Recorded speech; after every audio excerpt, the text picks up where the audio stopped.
শুভ দুপুরের শুভেচ্ছা জানিয়ে আবারও চলে এলাম একটা নতুন রান্না নিয়ে। আজকে রান্না করব চিংড়ি মাছের মালাইকারি। তার জন্য দেখো মাছের থেকে ভালো করে খোসাগুলো ছাড়িয়ে পরিষ্কার করে ধুয়ে নিয়ে দিয়ে দিচ্ছি পরিমাণ মতো লবণ আর হলুদ গুঁড়ো দিয়ে খুব ভালো করে এইভাবে মাখিয়ে নেব। মাখা হয়ে গেছে, এখন কিছুক্ষণ এইভাবে রেখে দেব। এদিকে আমি দেখো নারকেল ছোট ছোট করে পিস করে নিয়েছি। এগুলো এখন মিক্সি জারের মধ্যে দিয়ে সামান্য পরিমাণ জল দিয়ে খুব ভালো করে একটা পেস্ট রেডি করে নিয়েছি। এখন বসিয়ে দিচ্ছি ফ্রাই প্যানে তেলটা দিয়ে দিলাম, সর্ষের তেল দিয়ে একটু গরম করতে দিয়েছি। তেল গরম হয়ে যাওয়ার পর তারপর দিয়ে দেব মাছগুলো। সব মাছগুলো দেখো দিয়ে দিলাম, এবার ভেজে নিচ্ছি। খুব একটা বেশি ভাজবো না, হালকা করে ভেজে নিয়ে তারপর তুলে নিলাম।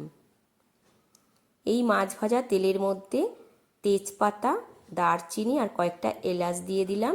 এদিকে আমি মিডিয়াম সাইজের একটা পেঁয়াজ, অল্প একটু আদা আর 5-6টা কাঁচা লঙ্কা আর 3-4 কোয়া রসুন খুব ভালো করে পেস্ট করে নিয়েছি।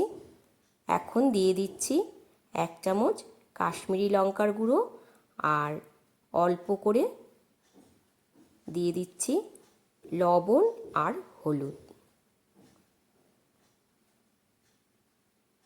এবার একটু মশলা কষিয়ে নিচ্ছি। গ্যাসের ফ্লেমটা একদম কমিয়ে দিয়ে এইভাবে মশলাটা কষিয়ে নিতে হবে। দেখো মশলা কষানো হয়ে গেছে, এবার দিয়ে দেব নারকেলের দুধ। সব দুধটা দিয়ে দিলাম, দিয়ে এবার একটু নাড়াচাড়া করে নিয়ে ফুটে গেলেই দিয়ে দেব ভেজে রাখা মাছ। মাছগুলো দিয়ে আবারও একটু ফুটিয়ে নিচ্ছি।